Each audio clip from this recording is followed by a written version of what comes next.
Let's go! Love your backdrop. Hey, thanks, man. This is where I write the music. Is that the sanctuary? Yeah, Love it. I just made it into a place that I would have wanted to be in when I was 15 years old. So that when I come in here to write songs, I write songs that I may have written when I was 15 years old. There you go. Because that's the style I'm going for, you know. It's awesome. I love it, man.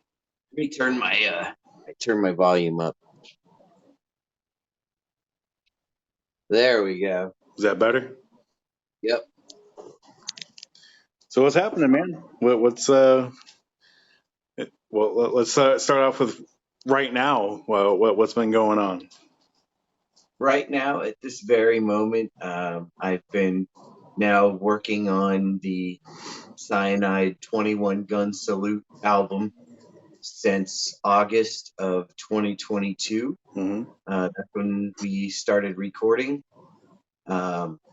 And at this moment right now, we have mixed 3 songs and we have 9 more songs to mix. And then we can start figuring out how we're going to release this. We've got 5 music videos that we're going to film. We've got a massive CD release party event that we're going to need to put together and plan and find the right people to make it truly a massive event. Hell yeah! So that's where we're at right now. Wish I could be there for it. I know, man. It's gonna be. I'm just now starting to envision it in my head, as far as what the format of the show would be, and the way I kind of see it is me and the guys that are gonna be with Cyanide. We're going to come out and play like 3 or 4 songs off the first album. And then we'll start bringing up the guitar players that are on the new record. And we will play the new record in its entirety. And, you know, and I can only hope and pray that, you know, that the amazing guitar players that are on the record will be available when we have this event. And so I'll probably figure out a way to schedule it according to that so that they can be a part of it, because this album really wouldn't be anything near what it is without the guitar players that came in and laid the smoke down. Oh yeah. Yeah. So, you know, I've known you for probably a good decade now. It's about a decade, yeah. But we've never really been able to hang out. You know, I mean, I chatted with you briefly at VAM'd once. Yeah. And we just never really got the time to like sit down and chat. So it's nice to be able to talk to you finally, you know. Yeah, it is. It really is. And not just on Messenger, you know. It's like, you know, we keep in touch, obviously. Yeah. And but so I know that you've been making music for a long time. So, you know, I'd like to talk about your history and your all the projects you've had over the years, and absolutely like how the scenes have changed over the years, and just all of that. You know, it'd be nice to pick your brain on that. So, be happy to delve into all of that. So we know that your love of Motley Crue. And yes, you know, all you have to do is put the first album on, and in about 15 seconds in, you're like, yeah, this guy likes Motley Crue. Without a doubt, you know, it's one thing to like be inspired by Motley Crue, but like that first album is like the greatest hits of Motley Crue. It's like the best album they never did, you know. I mean, like, well, thank you. That's crazy, but thank you. Well, I'll tell you, I didn't even plan on making an album. The reason why that album even came to be is because I was in an Iron Maiden tribute band with Mark, and we were working on Iron Maiden songs over at his house. And he had a studio there, and so he ends up playing me this song that he wrote, and I heard it. I was like, wow, that's really good. That's a demo, you know. Um, I said, well, hey, listen to this, and I had a demo of Nikki Sixx in Disguise that I had written or recorded myself, and I played it for him, and his eyes got real big, and he's like, "You wrote that, and you're playing all that?" And I was like, "Yeah." And he's like, "Oh, well, we should, you know." He's like, "How many of those do you got?" And I was like, I got a few laying around, you know. I got a few laying around. Well, why don't we just start recording songs just for fun? You know? Because the thing was, Motley Crue had just announced that they weren't going to make any more records. Saints of Los Angeles had just come out, and they had said at the time that was going to be the last one. And so I was not ready to accept that. So I said, I'm going to make an album for Motley Crue fans that I would want to buy. Yeah. And it was right at this time that Mark and I hit it off like this. So the theme of the album became, you know, let's try as best we can to recreate that magic of that Sunset Strip explosion in the 80s that we just all loved so much. And so that's what that album is, man. It's all 11 songs straight through. Sunset Strip, Party Like It's 1987, maybe even 86 and 85. No, Party Like it It's sounds like 1983 through 1989. that album literally, it's like the missing link between Girls, Girls, Girls and Dr. Feelgood, you know, like, which is Ooh. such a great era, you know, like, that's like prime Motley Crue, but like, but I'm serious though, like, that's what it sounds like, you know, and Well, I have to laugh because you know, we as fans, you know, for the longest time, we all say, you know, why doesn't Motley Crue put out something like Shout at the Devil again, you know? And then every now and then when they've had a new record coming out, Nikki might say, like, this one reminds me of Shout at the Devil or whatever. And then it comes out and the fans are like, that doesn't sound like Shout at the Devil. It sounds like this or it sounds like that. So when we were making this, and our goal was Too Fast for Love, we were shooting for Too Fast for Love. But I think what you said is more along the lines of what we actually came up with, was that link between Girls, Girls, Girls and Dr. Feelgood, and not the Too Fast for Love that we were shooting for. But while we were making it, we thought we had Too Fast for Love, you know. I mean, So it's just crazy how, as a musician, you don't really know what you have until it's finished. You only think you know what you have while you're making it, and then when it's finally finished, and it reveals itself, and you're like, "Oh, it's that." what's kind of the sound or style that you're going for the new album? So when Cyanide was out supporting that Lethal Dose album, you know, we played shows supporting that album for probably 4 years. Lots of shows, open for lots of cool bands, and some of the bands would be heavier, like Grim Reaper, Doro Pesh, you know. And so when we get those shows, we'd realize we don't have anything that's heavy. So we'd bust out like Free Will Burning or Jawbreaker by Judas Priest, just so we'd have some heavy stuff, you know, to play at a show like that. And I got to thinking, why don't we have any songs like that?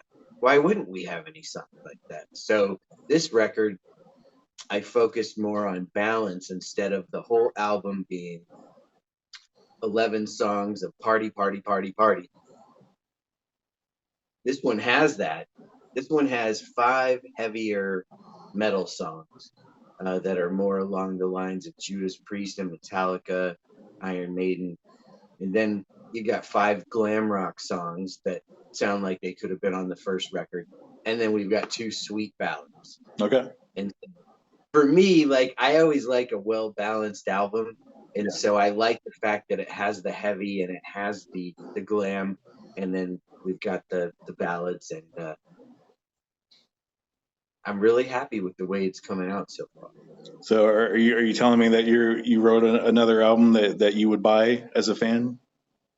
It's exactly what I was thinking, you know, when I started going into it with the heavier attitude, and I thought about the times where, you know, Kiss came out with Creatures of the Night, or, you know, Motley Crue came out with the Karabi album, and you know, Skid Row came out with Slave to the Grind, and it was super heavy and super badass. And you know, I was like, I want to try to see if I can achieve anything near that. So that's what I was going. I have full faith. I know you got it. I think the heavier songs, I totally dig them, and I'm glad to have them. And then the other ones, the glammier songs, they came out just how they were supposed to come out, you know. And so I have a lot of fun making these songs, um, and that was a trip in itself because I never intended to make an album alone, you know. But that's just how it worked out. Sure. So take us back now to young inspired Rob, who hasn't been in a band yet, but God damn it, he wants to. You know. Well, here's what happened. I was 6 and I was hanging out with kids on my street that were like 14, and they had Kiss posters and Kiss records. And I saw those and I'm like, who are those guys? And so he puts on Love Gun, you know, I Stole Your Love comes on, and I just was like, oh my goodness, what on earth is going on here? Are those, I remember asking him, are those girls? And he's like, no, man, they just have long hair. And I didn't know at that point, you know, I was so young. And so I instantly used all of my allowance money to buy Kiss records and Kiss posters. And if you were speaking to me for the next several years, all I would talk to you about is Kiss all day long from the time I woke up, you know, listening to records. Sure, I went to school, but I brought Kiss records to school, you know, show and tell. Um, so yeah, this is how it all started. And then I remember my parents thinking, you know, Kiss was just going to be like this temporary thing. And I specifically remember being told in a few years I won't even remember who this band is. You know? And it's just so funny to me how they just stuck around for 50 years. You know, it's amazing to me. Yeah. Uh, but I knew back then when I was 6 that they were going to. I wasn't worried. I was like, you guys are all crazy, man. This is not a gimmick band. This band's gonna be around forever. And quite literally, you know, they have been. And so that they started it all for me.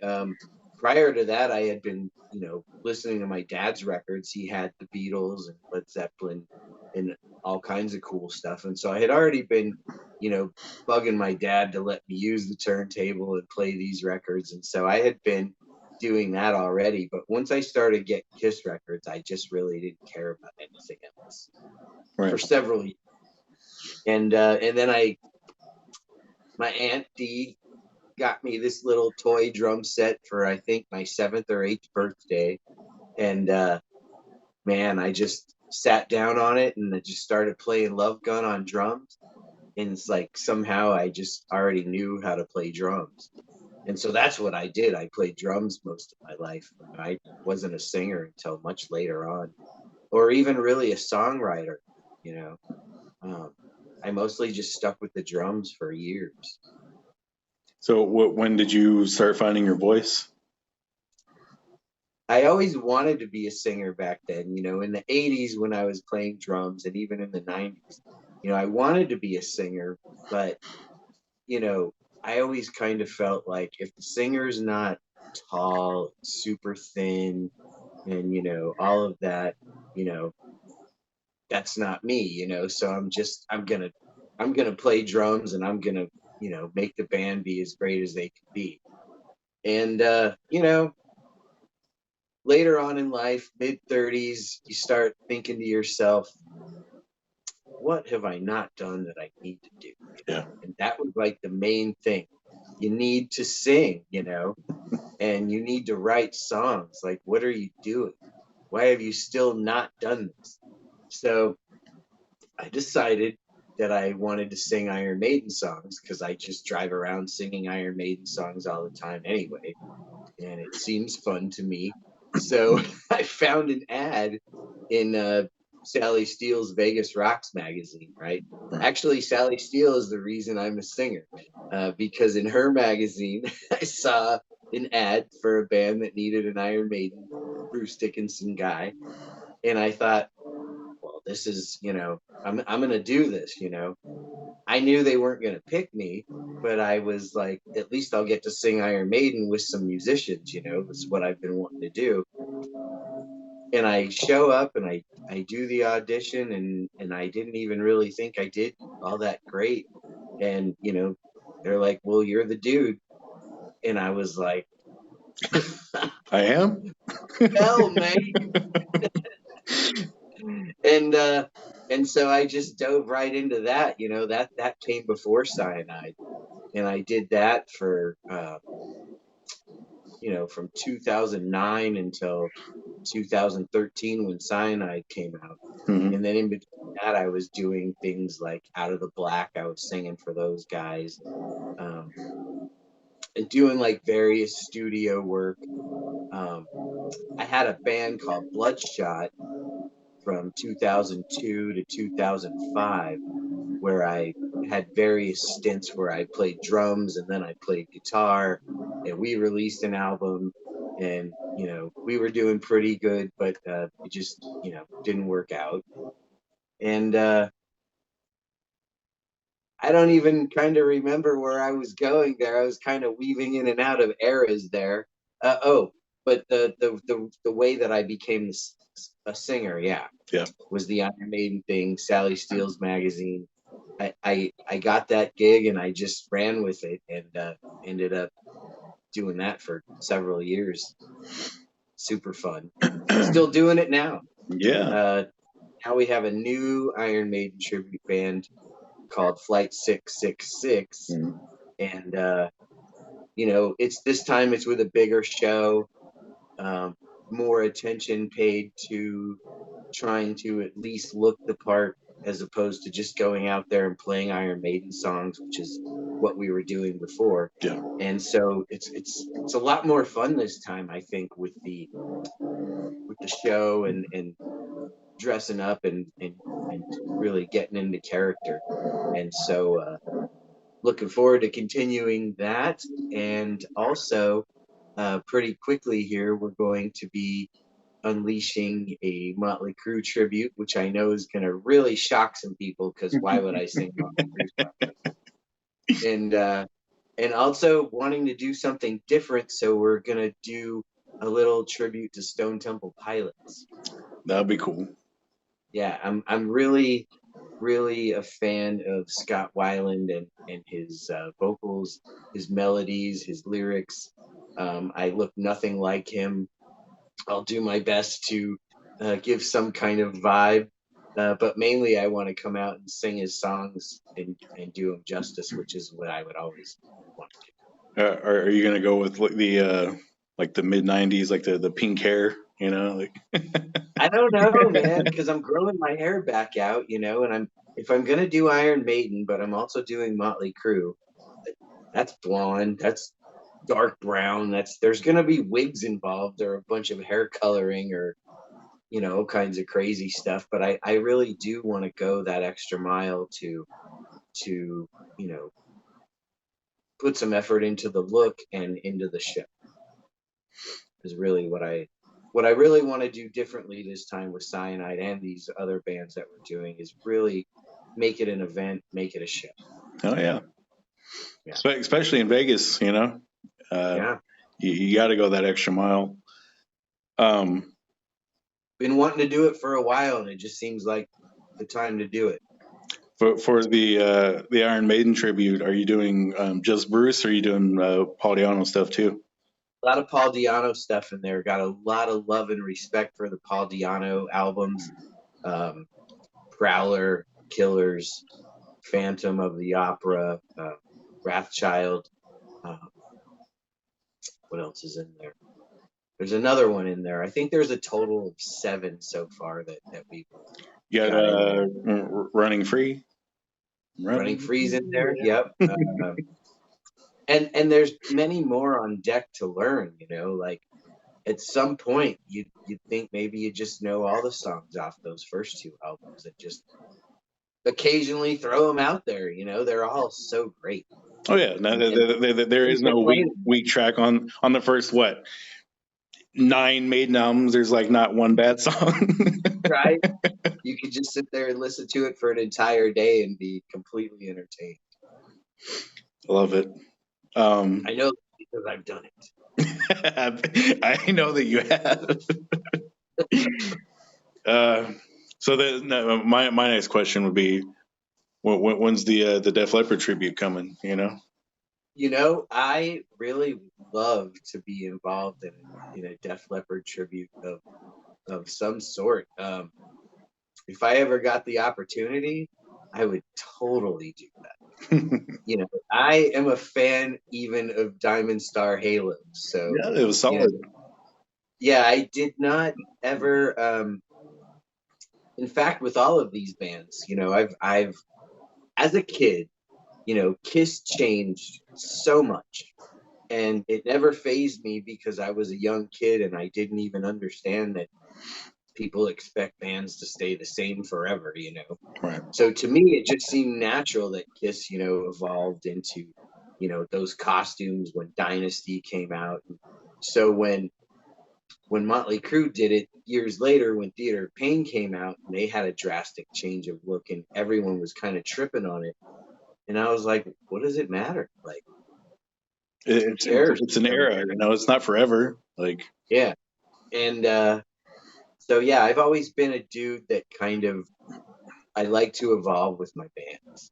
And so I've been with Leopard and Crue and Maiden and all of these guys from the beginning till now, still buying whatever new albums they put out.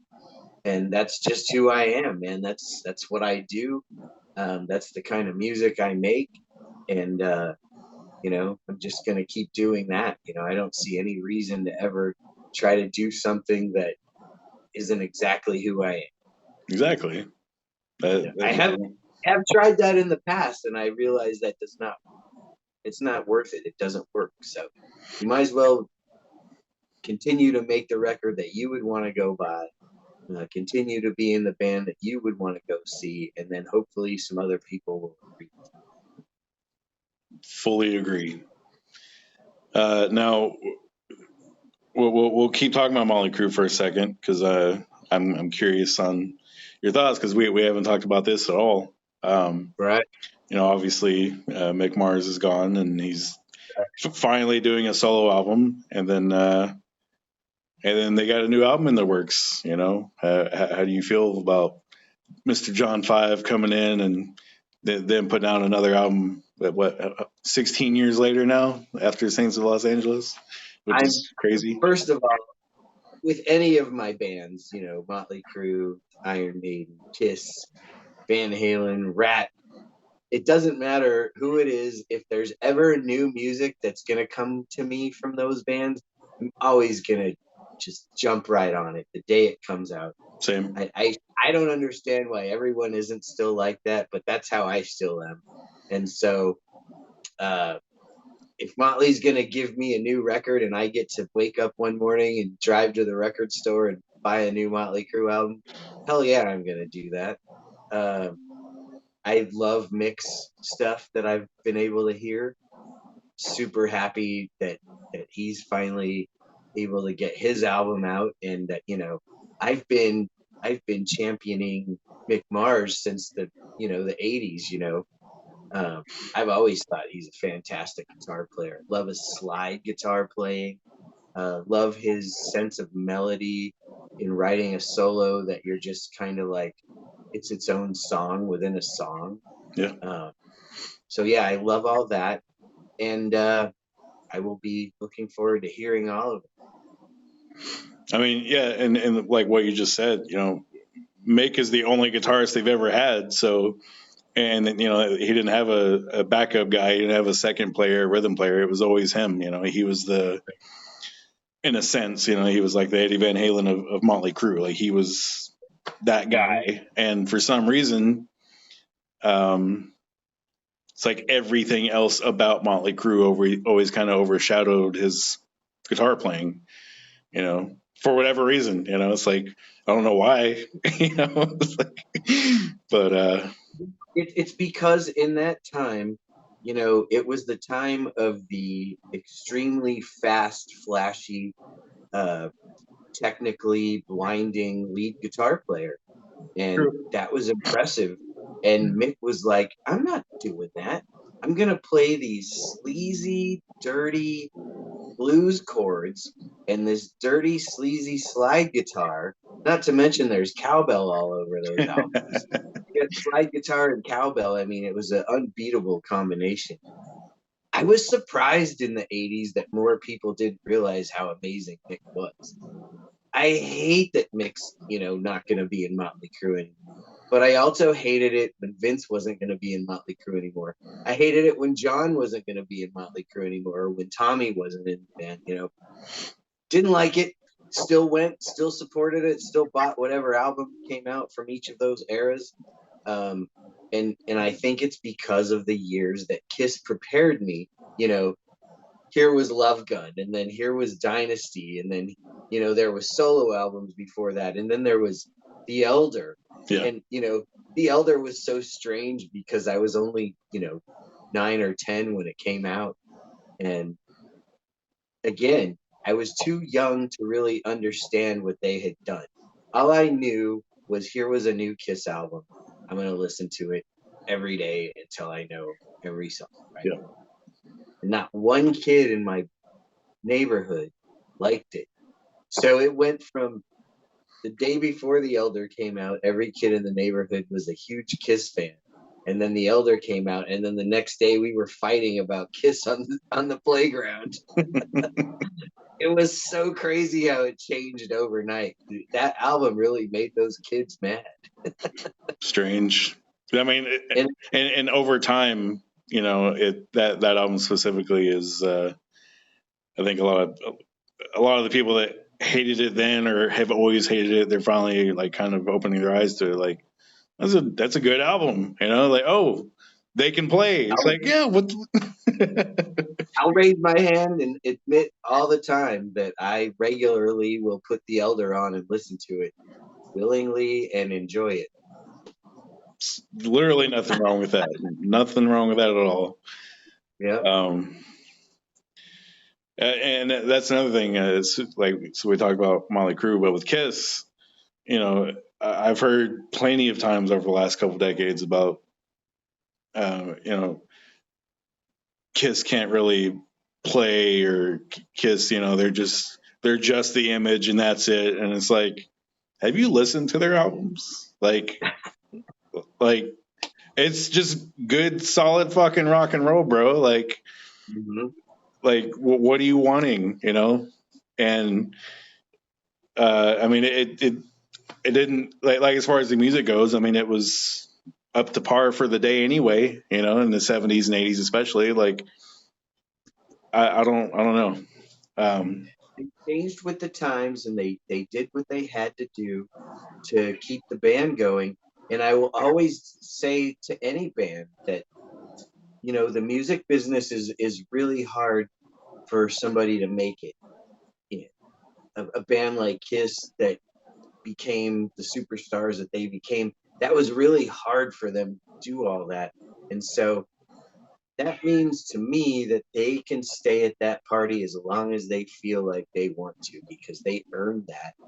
And so when they decide that they're ready to not do it anymore, that's their decision, not some fan on the internet saying, they should give it up, they should do this or do that. Well, they should do whatever it is that they want because they created this band and they put a lot into it, and so they earned that right. So Absolutely, man. Yeah.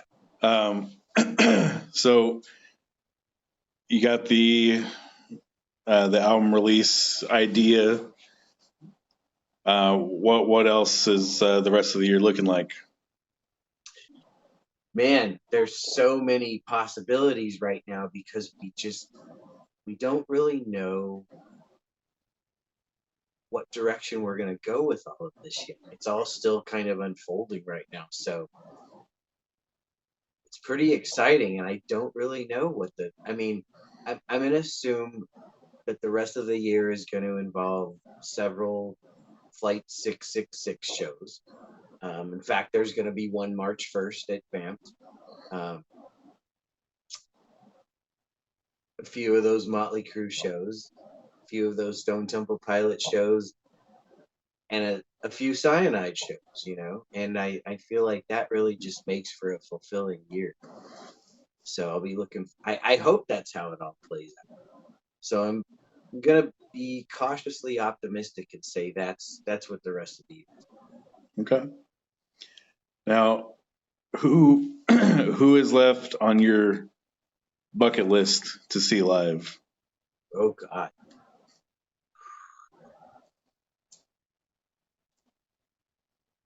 Dangerous Toys. Um, and it was so funny because they just recently announced the Armored Saint headlining show at Vamp in May. I Yeah. think it's in.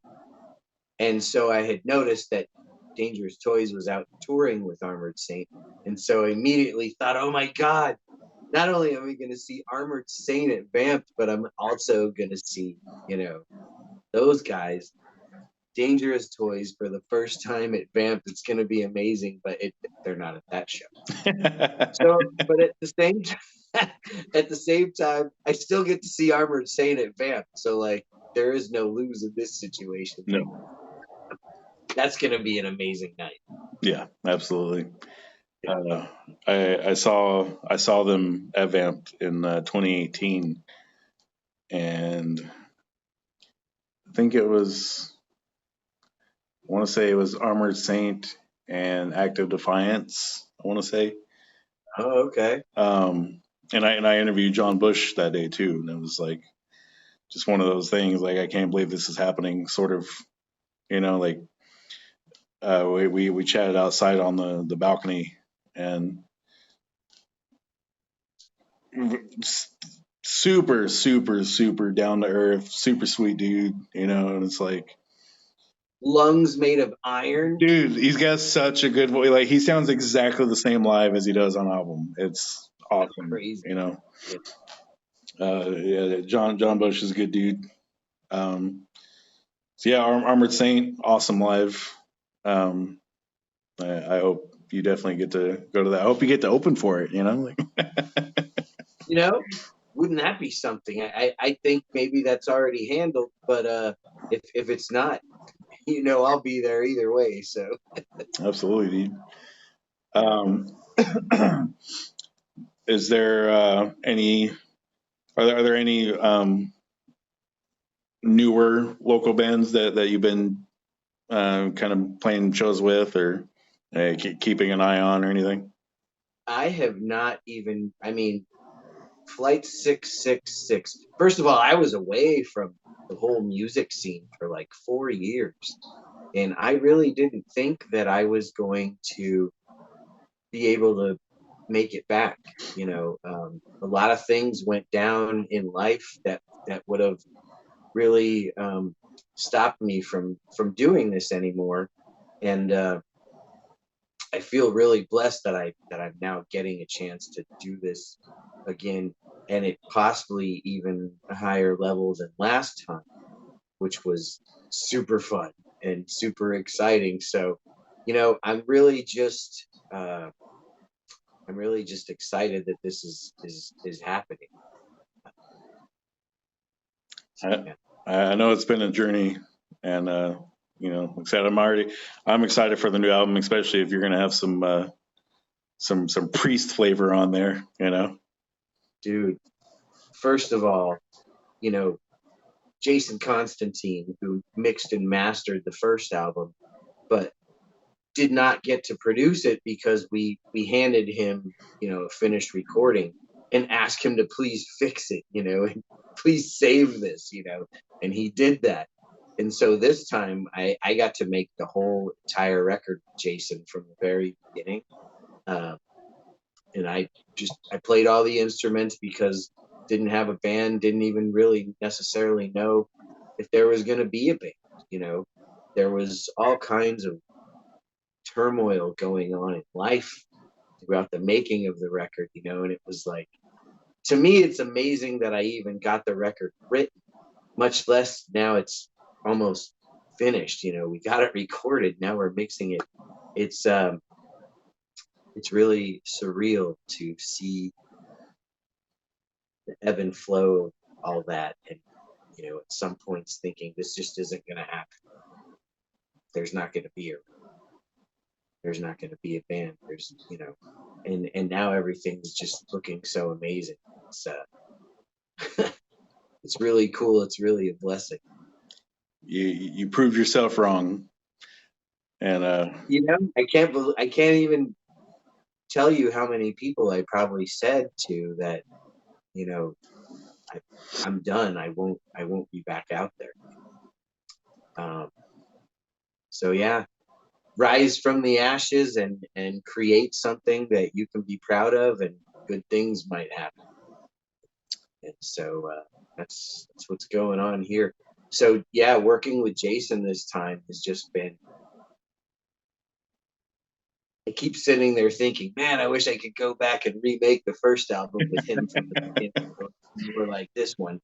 But obviously you're not going to do that. But I would just say to any band out there that's thinking about making a record, man, that's the guy producing your album.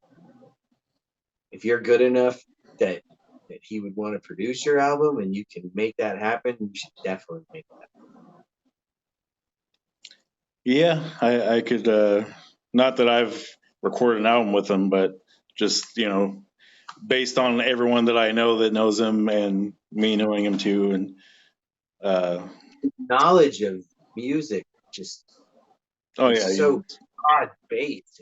It's not limited to any genre whatsoever. It's just he's they'll a lot of time they'll talk about Bill Belichick's coaching and all this situational knowledge and how he knows how to handle any given scenario thrown at him.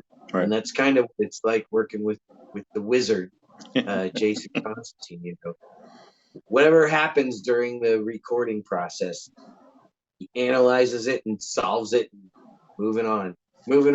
We're on to Cincinnati. Well, dude, I'm really happy for you, and I hope everything goes super smooth this year. And I'll be watching over here from the other side of the country, but I got my eye on everything. I will keep you constantly updated as each song gets mixed and everything, and we get closer to being able to hear a finished product, which, man, that's going to be something.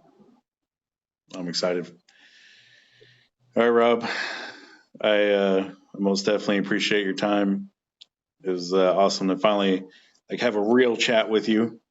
I know. Well, we'll probably do it again in the future, and catch up on everything. Anytime. Yeah, anytime, man. That's fun times. All right, dude. Next time we'll have to spend a little more time digging into the Def Leppard. Oh, 100%. I know we could talk about that shit forever. I know. All right, man. Well, what I'd really like to tell people is if you haven't heard the song My Guitar by Def Leppard, and you would maybe write a song like that off because it maybe doesn't sound like you think it should the first minute that it starts, that's a song you should definitely check. 100%. All right, Rob. Good talking to you, bro. Love you, brother. Love you too, dude. Take care, man. Absolutely, man.